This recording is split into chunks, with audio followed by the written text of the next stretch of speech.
Hello and welcome to the channel. I'm Annie, this is Stanley, and we're here to talk about books. Today's video is going to be looking at all of the books that I finished in November.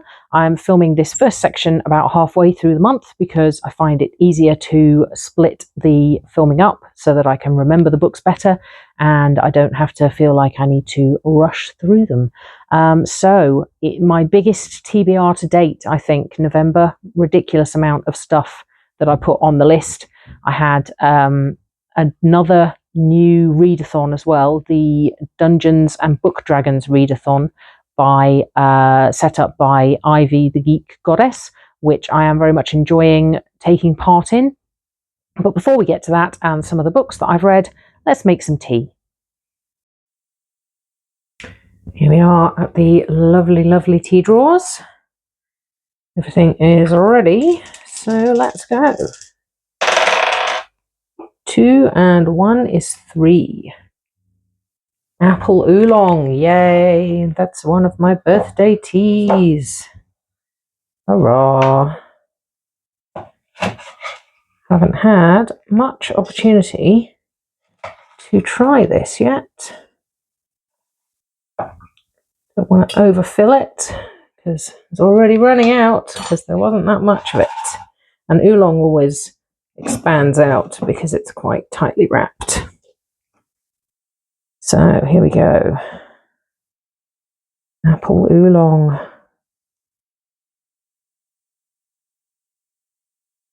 Oh, not enough water in the kettle, but I will fix that later. Apple oolong for the win. So now that we've got our tea, which is always a very important accompaniment to reading in my view, let's get to some of the books that I have read so far in November. I started out with an audiobook that carried over from the end of October called The Isle in the Silver Sea by Tasha Suri, which is a romantasy, and that's not something that I often read, but I needed a October new release for the Herkyard 2.0 challenge, hardest reading challenge you'll ever do, and that was one I picked. I have read Tasha Suri's books in the past and enjoyed them, and this one's set in an alternate version of England where storybook tales actually get enacted over and over again by specific people. So the tale that this book particularly follows is called The Knight and the Witch, and in each generation two people are selected to embody the characters from the story, the knight and the witch, and they are kind of forced by some kind of supernatural storybook power to live out the story, and often that involves them dying, and that's what kind of maintains the realm, I think. It wasn't fantastically clear to me. But anyway, we follow the two particular incarnates, they're called, of the Knight and the Witch, who in this instance are both women. And they meet and then they decide to try and buck the trend and reject their tale and figure out how to release the realm from this kind of tyrannical magical power that's making people enact fairy tales over and over again. That was a terrible description, but you kind of get the idea. Anyway, I largely enjoyed this. It kept my interest. I liked the characters. I thought a lot of the world building was very interesting. It didn't necessarily engage my emotions as much as I would expect from a romance fantasy story. It felt almost as if we didn't get to see that much of the characters interacting with each other in particular and falling in love outside of the strictures of their story. And so I didn't necessarily feel the depth of emotion that I wanted to in terms of the romance. But all of the peripheral relationships were fantastic. There were some friends along the way. There were some parental figures along the way. The secondary romance between two of the parental figures was much more affecting to me than the main romance. Yeah, and I liked where it ended up. Took some interesting turns. I found myself sort of halfway through going, am I actually enjoying a romantasy book? I mean, it's a queer romantasy book, which definitely helps. I think that helps it avoid a lot of the toxic tropes that you get in the heterosexual relationships in romantasy, as far as I'm aware, from what that I have seen and heard. So yeah, I enjoyed it. I would give it 3.5 stars. Next up, I read Kinship by Daniel Heath Justice, which fulfilled my two-spirit and also one of the BIPOC author squares for Herkyard, and also fulfilled the first main quest for the Dungeons Book Dragons Readathon, which was either to read a book set in a world that was new to me or starting a new series, which this one fulfilled both. It is set in a fantasy world, and it's about the kin who are indigenous to the area the story is set in, and are being oppressed and largely wiped out by human interlopers. So it was a fairly blatant analogy of the indigenous American peoples being persecuted by white colonizers. But it's not a bad thing to tell that story. It's important to tell those kinds of stories, and it was an interesting way to do it in a fantasy setting. But wow, this book was grim. This book was grim as anything. Very, very violent, very, very gory, really quite relentless in its horror, which again I think is probably important too, but also might be off-putting to some people, as it was a little bit off-putting to me. So maybe it went a little bit too far in like showing the atrocities. It kind of it picked up a lot for me in the second half, once the various characters had come together and started their like main quest, as it were. I enjoyed the friendship between two of the characters that built up in the second half, whereas the first half was a lot of kind of wandering around and coming to abandoned villages and discovering atrocities that had taken place there. So it was a bit much. So yeah, I think that the world building was really good and the writing was good, but it was just a bit much on the violence and the gore and the horror and the atrocities. It wore me down, which is probably deliberate and fair given the inspiration behind it. But yes, it was a bit much for me, and I don't think I'm going to be carrying on with the series, unfortunately. And I'm giving this one 2.5 stars, which I feel a bit mean about, but that was very much my experience of it, not a reflection of the quality of the book. Next up was The Beautiful Something Else by Ash Van Otterloo, which fulfilled the 7+ colours on the cover for Herkyard, and also the Spooky Creatures Other section of the bingo board. And also the first side quest I did for the Dungeons Book Dragons Readathon of a colourful cover. So it helped out on 2 readathons for how colourful the cover is.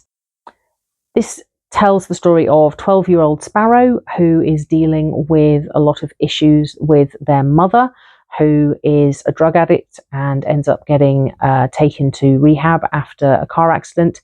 And Sparrow is sent to live with their aunt in a kind of caravan park in the grounds of the family's house, but the aunt and her partner don't live in the house. They've made it over for a kind of agricultural college where the students live, and they live in a caravan park with a lot of other people in the community in the grounds. And Sparrow gets some new boots, which when they wear them, their shadow separates from them and becomes an independent creature, which encourages them to break out from the very rigid rules that their mother has set for their life in terms of the kind of people they can hang out with, the kind of activities they can do. And they make a list that they're intending to fill by doing lots of things that they haven't been allowed to do. So it's all about finding their identity, because they come to the conclusion as the book goes on that they are non-binary, and they're making friends with interesting people and finding better relationships with their caretakers, with this shadow creature helping them along the way. And it was lovely. It was so lovely.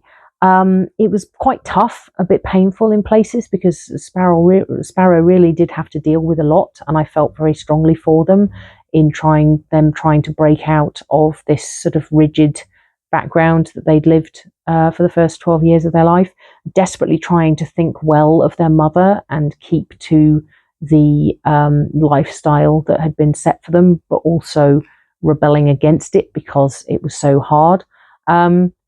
I thought that was really, really well done. The found family vibes were very strong in this one. I thought the shadow character was really well portrayed. It was funny, it was sweet, it was heartbreaking, it was heartwarming. I think the conclusion was maybe a little bit neat, but then it's a middle grade book. It's a middle grade queer story, so you want it to be positive and happy. And I really enjoyed it, so I'm giving it 4.5 stars. Next up, I listened to Rose House by Arkady Martin, who wrote the Text Clan series that my family did for Family Book Club a couple of years ago, and all really enjoyed. So I was quite interested to see a novella by the same author. It solved my second Dungeons and Book Dragons main quest of a mysterious book. And it's set in Nevada, I think the Nevada desert. And it's about a house which is embodied by a very complicated AI who calls the local police department to report that there's a dead body in the house. And it's a bit of a locked room mystery because the police officer who takes the case has to gain access to the house and then figure out what happened. And the atmosphere was really good. I liked the characters. I thought the perspectives were really interesting, the different character perspectives we got, and the arcs of some of them were really well done. I'm not sure I fully understood what happened in the latter stages. I was kind of confused by the ending, and I haven't necessarily been able to figure it out from online research either. So I think I'm going to recommend it for early next year Family Book Club and read it again and see if I get on better with trying to figure it out, and then get my brother basically to explain it to me because he's much cleverer than I am. But yes, I thought that it was interesting. I thought it was well done. I thought it went to some unexpected places. And I particularly think that the audiobook was the right way to go because the narrator was really excellent at delivering the voice of the house in that kind of flat AI way that was very chilling, very effective. So yes, 3.5 stars for Rose House. Next up, so the reason that I listened to Rose House was because I finished my previous audiobook, which was Red, White and Royal Blue, which I have done for this month's Reviews Revisited episode of my channel. I finished it the day before my most anticipated book of the year came out, which I was going to read as an audiobook. And so I needed something short that would only take a day or two to read. And that's why I picked Rose House. And that is The Strength of the Few by James Islington. As a North Londoner, I would automatically want to pronounce his name Islington, because that is an area of North London that I go through quite a lot in my trips into London. But I found, and I'd heard different people, other booktubers, some of them saying Islington, some of them saying Islington. And so I found an interview with him online where he introduced himself at the beginning of the video, and he says his name is James Islington. So his name is James Islington.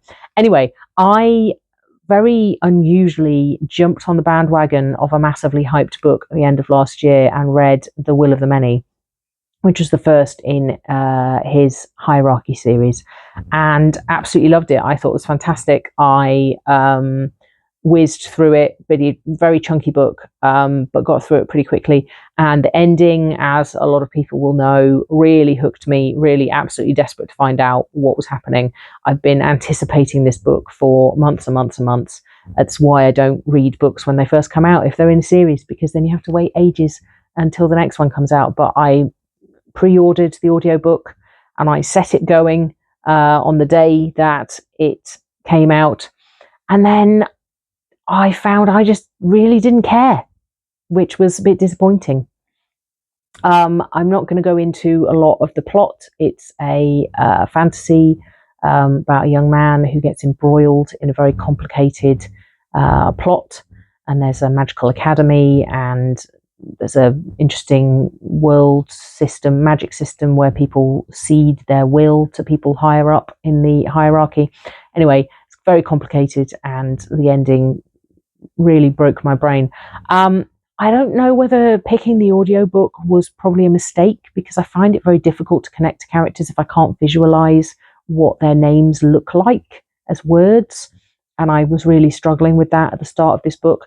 There's an awful lot of exposition, a lot of background detail to grab hold of, and I just found myself not really able to follow it. But then I didn't want to buy a really expensive hardback or wait for absolutely ages for it to come available in my library. So I may revisit this. I don't know. I think it's probably been too long now since I read the first one, and because I've been kind of put off by the audiobook experience. It wasn't a bad audiobook in any way. The narrator was fine. But I just couldn't get hold of it, and I just really didn't care anymore, which was surprising. So this was a DNF for me. And I think I'm probably not going to revisit the series, which I'm looking forward to seeing all of everybody's videos about The Strength of the Few and what everybody else thinks about it. But yeah, it's just the time has passed, apparently. So that was unfortunately a DNF. And next up is my first ever NetGalley arc. I joined NetGalley and I started downloading books. And this was my first book. It was called Asa James by Jodie Lou Smith. And it comes out in December. And so I read it about a month before its release date. And I have submitted my review. And I also, very excitingly, added some comments to direct to the publisher about some of the inconsistencies in the book. And the publisher contacted me and said, did I want to join their freelance editing pool to potentially help them with editing future books. So that was a fantastic success. And I'm hoping that I will be able to work with them on future books because I really enjoyed this one. It fulfilled the secret prompt for November for Herkyed, which was there was a book tag, a do it later book tag with a lot of different prompts in it, and you had to pick at least one and read a book that fulfilled it. And I picked the next book on my TBR one, which was fairly easy to fulfill. And it's also fulfilling my December new releases, because you can read a new release 60 days, up to 60 days before it's released and up to 60 days after. So I am now reading them beforehand because I'm getting them from NetGalley for free. So it was an advanced reader copy, and I'm hoping that they're going to address some of the inconsistencies based on my feedback before the book comes out, because there were a few glaring problems with it. But that said, overall, I really, really enjoyed this book a lot. And I really hope they do fix the inconsistencies, because it really does deserve to do well. It's a historical drama / romance about a young man called Asa who grows up on a poor farm and falls out with the people running it, doesn't want to become a cooper, which is what the people who run the farm have decided that he needs to be. And he disappears off and applies to be a tutor for two young boys at a house on the hill, and falls in love with their aunt. And then there are lots of dramatic goings on at the house, lots of obstacles to the romance, various shenanigans. But yeah, the setting was really good. The characters in particular, really fantastically well portrayed. I got really attached to all of the characters really quickly, very distinctively drawn. And yeah, it kept me reading well past my bedtime every night. Loved it. Really enjoyed it. I really thought that Asa's arc, both the journey across the book for him, both physically and mentally, was great. I really liked all of the other characters, as I said, and I would definitely read more from this author, and I highly recommend it when it comes out, especially if they've managed to fix the few bits and pieces that I spotted along the way. So yeah, 4 stars. I had to kind of drop it down a little bit for some of the inconsistencies, as I've said, but yes, really thoroughly enjoyed it, and I think I massively lucked out with my first NetGalley ARC pick. So yes, haven't actually had a pile of books. Normally have a pile of books to help me navigate the list, but these were all audio or ebooks, so I think I'm going to be reading some more physical books in the second half of the month. But yes, no physical books at all thus far this month, which is a very weird situation for me. So yes, I have half the month left, so hopefully there will be more book reviews to come.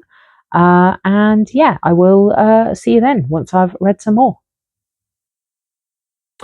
So I am back with the second half of my reviews for November.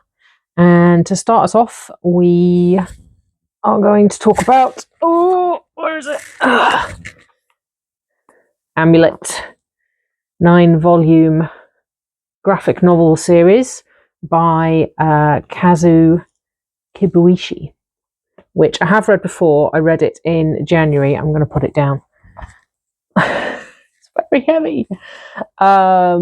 Dave actually picked it for our next family book club meeting, which is going to be at family Christmas, which is middle of December, because my brother's going to Australia over Christmas and New Year. Anyway, so I decided to read it again because I didn't remember the details that much.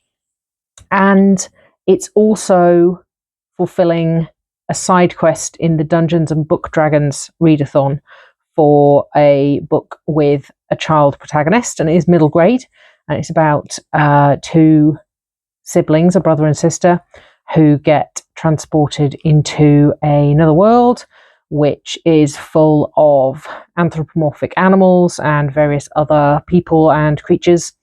And there's a sort of shadow creature threatening things, and the girl is a chosen one and has to kind of fight the evil. And her brother has a really awesome arc as well, because he is prophesied to be the commander of the army. He's about 8, but he's great. I really like him. And yeah, I loved it at the start of the year, and I loved it again. It's great. It's great. Yeah, that's pretty much all I have to say. It's very exciting. The art is fantastic, especially the double-page spreads that you get. And it's definitely a 4-star overall. The volumes across the series range from 3 to 5 stars, so it's a 4-star average. So yes, looking forward to talking about this with the rest of the family for book club.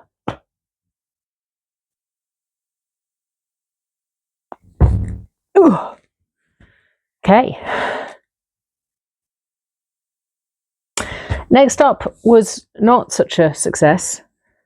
Snap by Belinda Bauer, and this is more situational than necessarily the book itself, because on the back it's supposedly about 3 small children who are left in a car that's broken down on the side of the road, and their mother's gone to get help and she never comes back.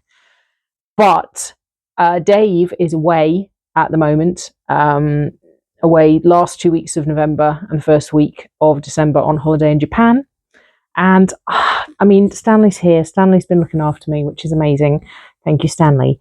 But I'm not that keen on being on my own in the flat. And in chapter 2 of this book, it is only chapter 2 and they're quite short chapters, so it's not really a spoiler. There's a woman and she's alone in a house and her husband is away, and it's the middle of the night and she hears a noise downstairs and there's an intruder with a knife. And I was like, no! And that was that. So DNF for Snap by Belinda Bauer. Might have enjoyed it another time, but this was not the right moment for this book.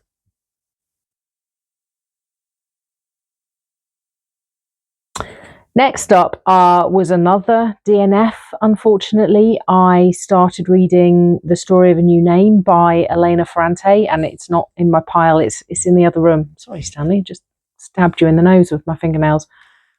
Poor bear, you have to put up with a lot, don't you? And I enjoyed the first book of the Neapolitan novels by Elena Ferrante, but I don't know. I think, again, perhaps situational. Wasn't in the right frame of mind for it, but I started reading the second one and I just wasn't interested. I just didn't like any of the characters. It felt very repetitive. It was very mundane, a bit dreary. I just wasn't feeling it. So I DNF'd it for now, but I have the whole series, and I was hoping that it was going to fulfill the 4-volume series on the series staircase for Herkyard 2.0, which I've been struggling with my series. And I don't know, I think maybe I'll try it again. I didn't get very far. I might pick it back up again, so I'm not going to get rid of the series. I've set it aside for now, but it was a DNF at this moment in time, unfortunately. Next up, Key of Knowledge by Nora Roberts, which is definitely fulfilling the trilogy in the series staircase for Herkyard, because we'll get to number 3 in a minute. And in the Dungeons and Book Dragons, it was the main quest of high stakes or high tension. And I would say that this has that, definitely. It's the second in the series. The series itself is very similar to the other Nora Roberts series that we're also going to be discussing later in this video. It is very repetitive, and you can see what's going to happen, and there's an awful lot of mundane detail about people setting up businesses. But I really enjoyed it. I like the characters. I'm not a massive fan of the romance. I think I mentioned that for the first one, Key of Light. The romance in this one was fine, but it wasn't great. It was better than the third one, which we'll come back to. But yeah, solid middle installment. It was Dana's book. She's probably my least favourite of the 3, even though she runs the bookshop, so you'd think I'd like her best. But, you know, she's a bit brash. But yeah, enjoyed it. There's a cute dog. No complaints. And I gave it 4 stars because it's just a fun listen. I'm not above a trashy paranormal romance every now and then. I mean, why would I be? 4 stars. So then, because I was struggling with my physical reading, because it was the first couple of days after Dave left and I was feeling a bit despondent, I went back to middle grade fantasy comic books and read 5 Worlds by Mark and Alexis Siegel, which is a 5-volume series about a group of plucky young people who have to travel around 5 different planets in this alien solar system to light beacons in an attempt to stop a climate catastrophe. And yeah, really enjoyed it. Definitely big on the middle grade comics at the moment. I read them on my phone, which usually works quite well for graphic novels for me, more so than normal text books. There was some great diversity. There was great found family. There was one of the main characters had a lot of iffy attitudes, which I wasn't that fond of. There was some racism going around and a lot of intolerance, but part of the arc of the whole series was that he learnt to imagine people complexly and discover that people who are different from him were people too, and he became a better person. So yeah, I really enjoyed it. It was exciting. I liked the art style. It was good fun. I particularly loved the sentient oil. I can't remember what that character's name was, but it was a little oil creature that was sentient, and he could kind of blob around and split himself into multiple parts and travel with different people and then so they could communicate, although he only really communicated by making shapes out of his oil, so it was a little bit tricky, but he was great, really enjoyed him.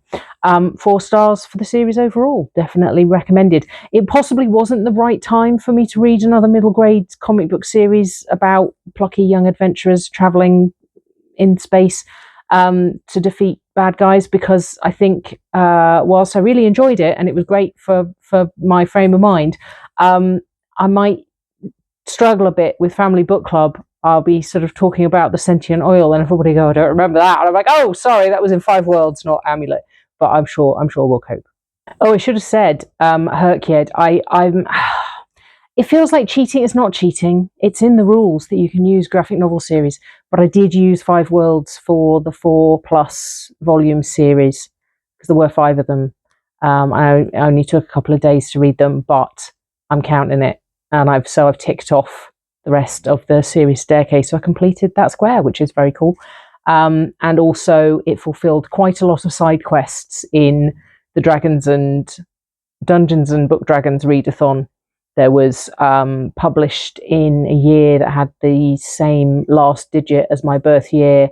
There was secret societies. There was contains trials. I managed to find one for every volume in the side quests for that period of the month, which I was quite pleased by. So it was very, very useful series for getting me lots of experience points. So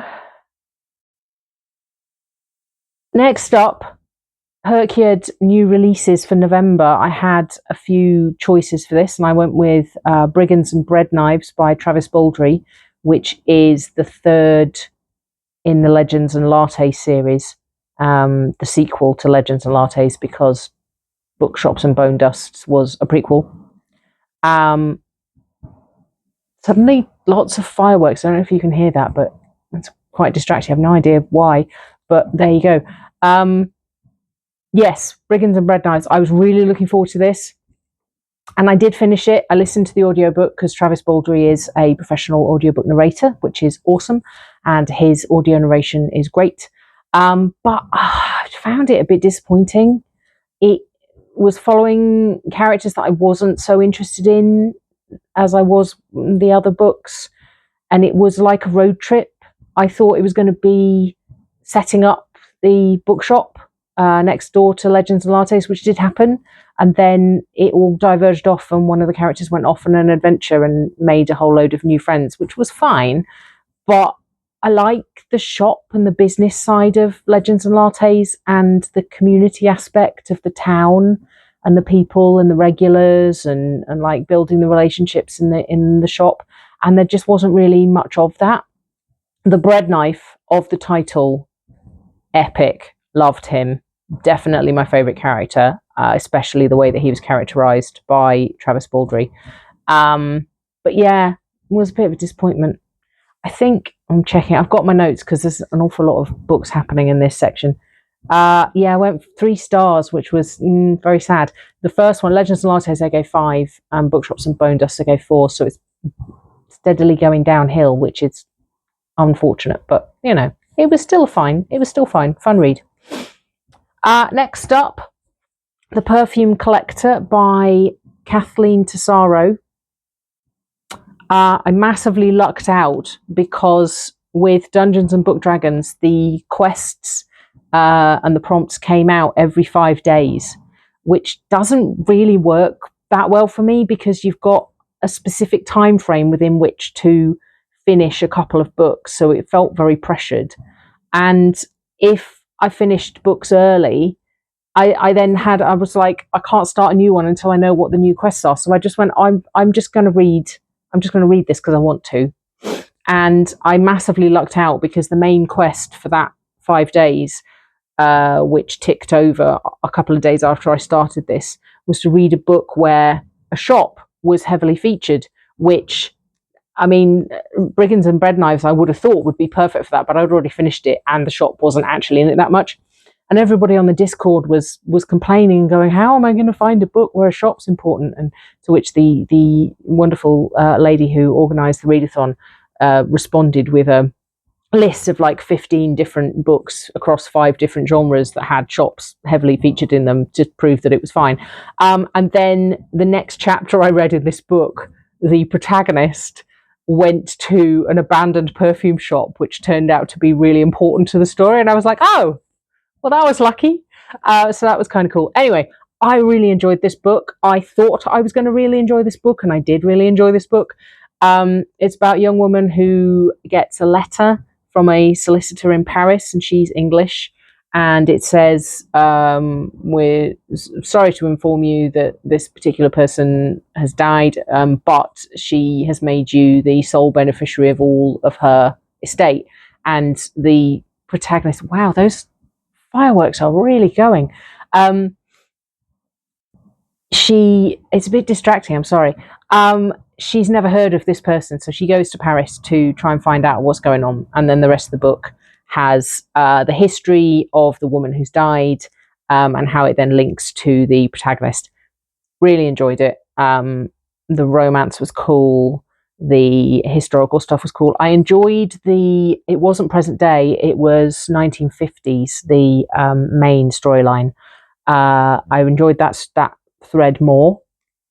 And the historical one was a bit dreary, a bit, women being preyed upon by evil men kind of stuff, which I am a bit weary of at the moment. But overall, really enjoyed it. Very highly recommended if you like historical fiction about women discovering things about their backgrounds that they didn't already know. And I gave this one 4 stars. Very good. I'm not going to throw this one because I want to keep it. Next up, Key of Valor, 3rd in the Keys trilogy by Nora Roberts. Really zooming through the audiobooks this month. Have been doing a lot of walking. I have been walking a dog for someone who needs dog walking services. And so I've been doing a lot of walking because I have to walk quite a long way to get to where he lives. And then I walk the dog, and then I walk quite a long way back to the train station. And I have been going out for lots of walks and doing quite a lot of shopping while Dave's been away. So audiobooks, and I've also been having them on in the flat more because, I mean, as I said, Stanley's amazing and he's very good company, but he's very quiet, and it has been very quiet. So I have been playing my audiobook just generally while I've been bimbling around the flat. Anyway, so yes, Key of Valor, I did finish. Herkyed trilogy, finished off the trilogy square. And also side quest for Dungeons and Book Dragons was that time was vital to the story, and in this trilogy each of the protagonists has exactly 4 weeks to complete their quest, and if they run out of time then terrible bad things will be happening. And this one was very much the same as the others. Zoe was the protagonist who got to do her part of the quest, and then there was the romance, and the romance was absolutely horrifying. Yeah, this guy, he'd been pretty much an asshole throughout the other 2 books, and I could see it coming, but it went way further than I expected in terrible, terrible ways, with him not taking no for an answer and manhandling her, and very much assaulting her, because there was one point when they were in the car and he pressed her up against the door and kissed her, and it actually said in the narrative that she struggled and screamed, and that the encounter was a straight contest between her strength and his, and he demonstrated his dominance brutally. And I'm like, this is not romance, people. This is not, I am not on board with this. So, of course, it does turn out fine in the end, and once he gets what he wants, he's not going to be, we assume he's not actually going to be abusive throughout their subsequent relationship, but this was not the way to present a romance to me. Absolutely not. Could not get on board with it at all. So whilst I like Zoe, which made the romance aspect even worse. She was my favourite of the 3. And there were some really sweet bits between him and her son. Stuff with the dog, really enjoyed. The conclusion of the quest was pretty cool. I liked all the aftermath. I liked the found family, the friendships between the women, the setting up the business, all was great. But the romance, no. very much no. I did still give it 3.5 stars though, because it was a good conclusion to a good series, and I enjoyed it overall. And the romance was a relatively small and very predictable part of it. So, but we're moving on from that. Next up was another audiobook, Witch's Guide to Magical Innkeeping by Sangu Mandana. Herkyard, I just used it for one of the BIPOC author squares, and the Dungeons and Book Dragons, I had a side quest of Themes of Isolation, and it's about a young woman who is exiled from the witching community for casting an illegal spell when she's 15, and she goes, well, she's already living in an inn which is run by her great aunt, but she's kind of cut off from the magical community. And the other point of view protagonist, Luke, is a bit of a loner, and he has kind of separated himself from his parents, and also doesn't really socialize much with the other people in the magical community. So I thought that fit. It's not actually in the same world as the Very Secret Society of Irregular Witches, which I read earlier in the year, but it does have similar plotline, young female witch. There are really well written child characters that I really enjoyed. Romance with a slightly grumpy Celtic man. This time he was Scottish and he was Irish in the first one. Lots of really good found family stuff. But I didn't really like the protagonist, Sarah. Just didn't really connect to her. The book definitely improved once Luke turned up, and all of the people who kind of came along with his part of the story I enjoyed more than the ones in the inn. A couple of the residents of the inn who weren't magical felt very much like caricatures. They were a bit over the top and ridiculous for me. But I enjoyed aspects of it, and it definitely got me in the end. It got me in the feels by the end, definitely. So I enjoyed the overall conclusion of the story, and it was fine. It was a good listen. The narrator was good. So 3.5 stars.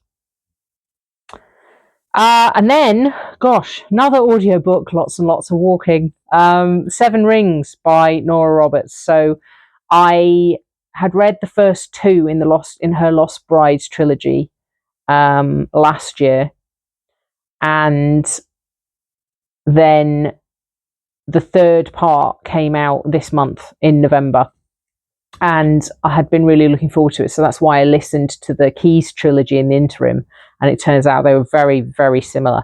But it was interesting because having listened to all 3 of the Keys books in quick succession, then going back to the 7 Rings, I could see, because they're like 20 years apart, published 20 years apart. And whilst there was an awful lot of similarities with the young woman and the magical quest and the big mysterious house and the romance and the setting up of creative businesses and stuff, and lots of discussion about food and cute dogs, very, very similar in a lot of ways. I could see that the writing and the characterization have very much improved.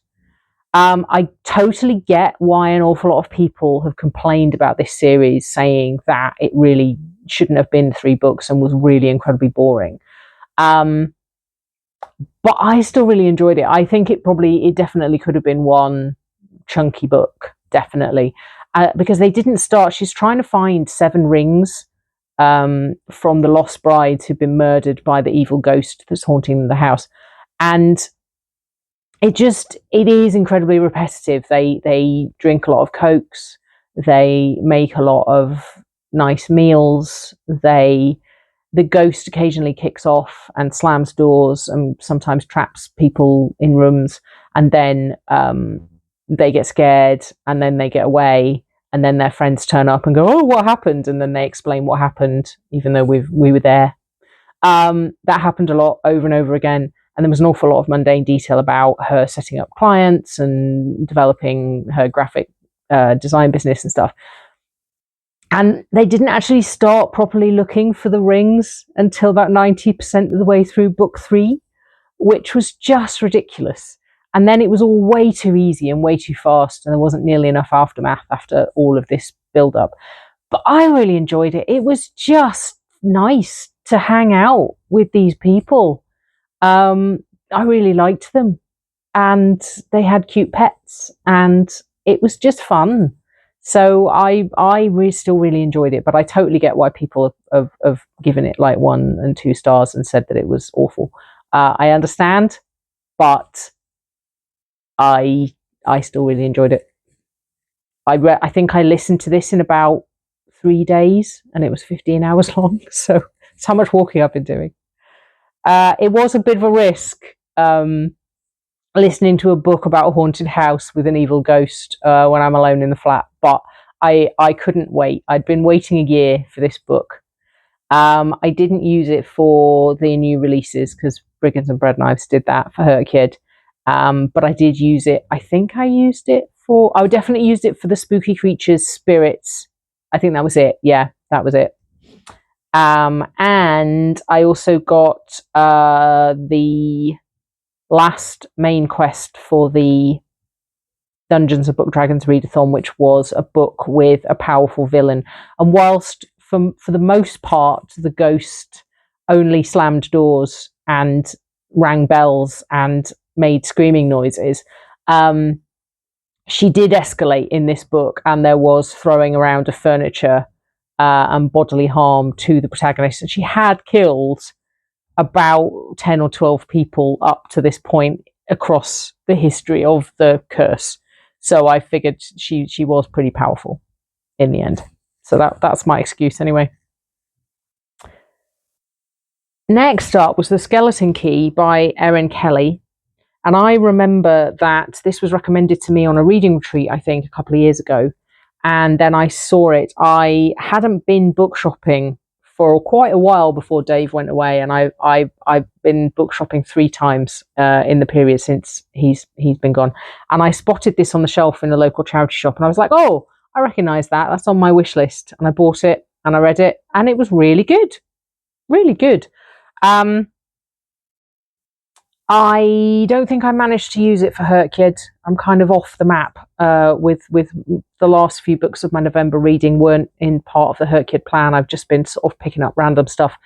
But it got a side quest for Dungeons and Book Dragons of emotions running high, awful lot of fighting and people getting very annoyed in this book.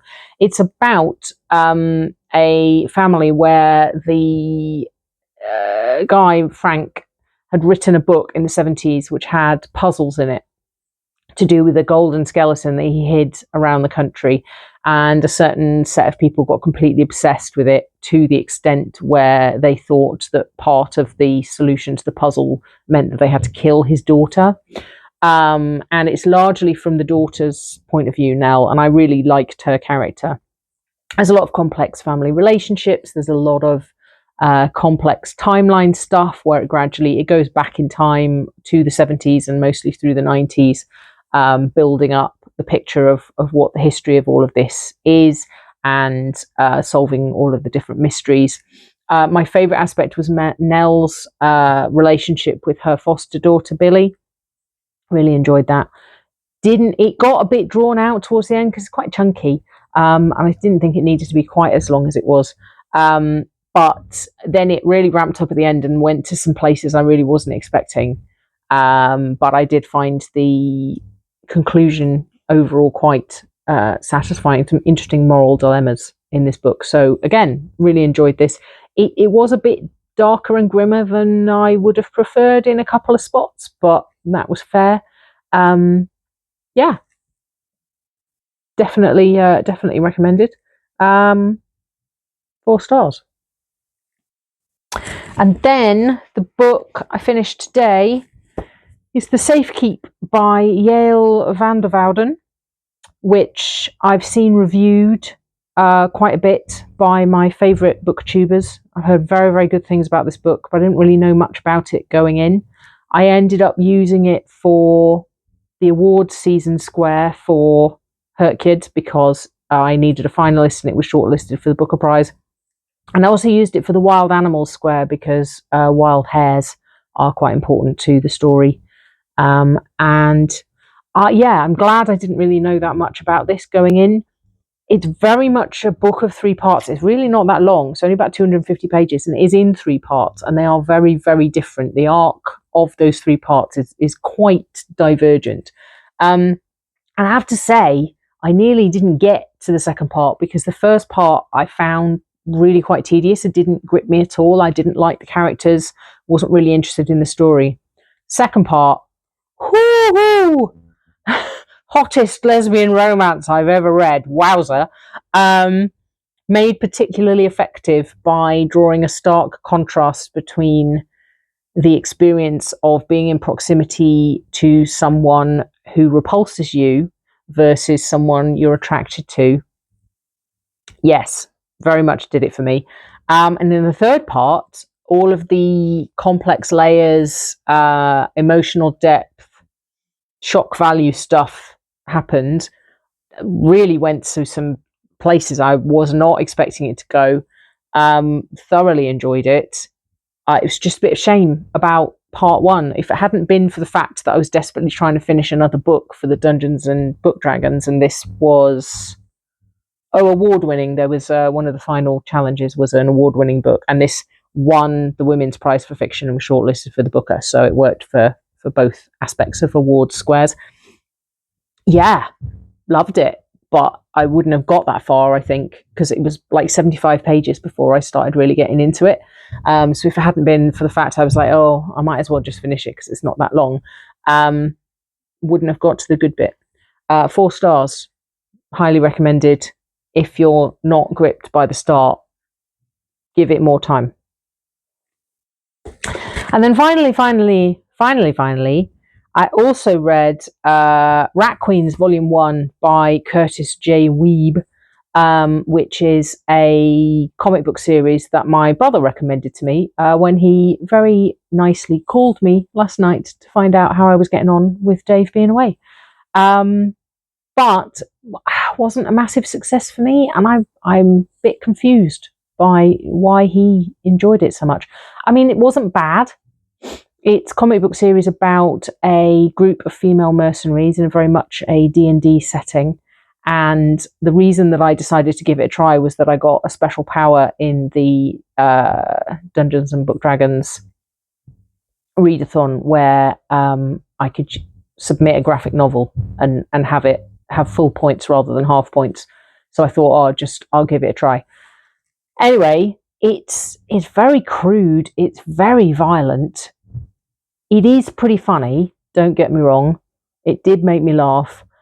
But I don't know, it's written by men, but it's about a lot of female characters. There are female illustrators across the series, which I found a bit disappointing because the outfits that they were wearing were ridiculous for the most part. And they were really hypersexualized, particularly in the full page art spreads at the beginning of each installment. And I just find that disappointing. And they didn't really feel like women to me. They felt like how I would think certain men might wish women would act and talk and be, but it didn't really feel authentic to me as female characters. And they were written by men, so I found that a bit disappointing. It was quite fun. I did enjoy quite a lot of it. There were some good emotional beats, and it was pretty funny. It tipped over the edge for me on the gore factor, and it wasn't good enough for me to push through that to carry on with the series. So I'm glad I gave it a try. I'm glad my brother's enjoying it. Very happy for you. But yeah, not really for me. But it also fulfilled one of the final challenges for Dungeons and Book Dragons for a book where someone dies, and it fulfilled that multiple times in very horrible ways. So I'm going to give it 3 stars because it wasn't bad. It's just not really for me. And that's it for November. What a month! What a reading month! Wowzer! I had a lot of time because Dave's been away, and I had the Dungeons and Book Dragons really pushing me to read a lot more than I might have done otherwise. And whilst I did enjoy it, I don't think I'll do it again, because having the quests come out every 5 days didn't really work for me. It made it feel, if it's a whole month long and you've just got the whole month to read and you just like take your time with it, that's fine. But every 5 days, it just felt too pressured, because you couldn't carry over the side quests. The main quests you could carry over past the 5 days, but you couldn't carry over the side quests, and you couldn't submit side quests unless you'd finished the main quest. So once I'd started a side quest book, I felt like I had to finish it within the time limit. And having the quests only come out so you can't plan, it didn't really work for me. But I did have a good time. I'm glad I did it. It was a lot of fun, but I don't think I'll be doing it again. But I finished 5 more Hurt Kid squares. So I finished By the Hundreds. I finished The Serious Staircase. I still feel a little bit cheaty about using graphic novels, but I'm going with it. It's fine. Award Season, The Even Bigger Rainbow of Cover Colours, and The Queer Alphabet. So 5 whole squares finished this month. So yeah, pretty good overall. Had some DNFs, had some disappointments for anticipated reads, but yeah, not bad overall. I'm not picking the Amulet Omnibus back up off the floor, but these are the only physical books I have to hand for what I read this month, because it was mostly audiobooks and ebooks. But yeah, overall pretty good. Looking forward to going into December. I've got more challenges going on.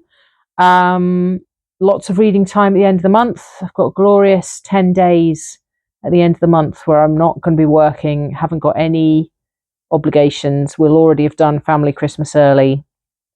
Looking forward to just relaxing, probably getting a ridiculous amount of reading done in that time. And if I finish my TBR, I'm just going to pick stuff off the shelves and it's going to be lovely. But yes, I hope that you had a good reading month in November. And I will look forward to seeing you again in another video very soon.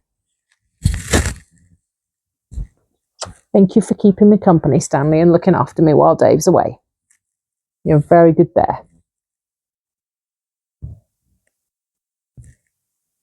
Bye for now.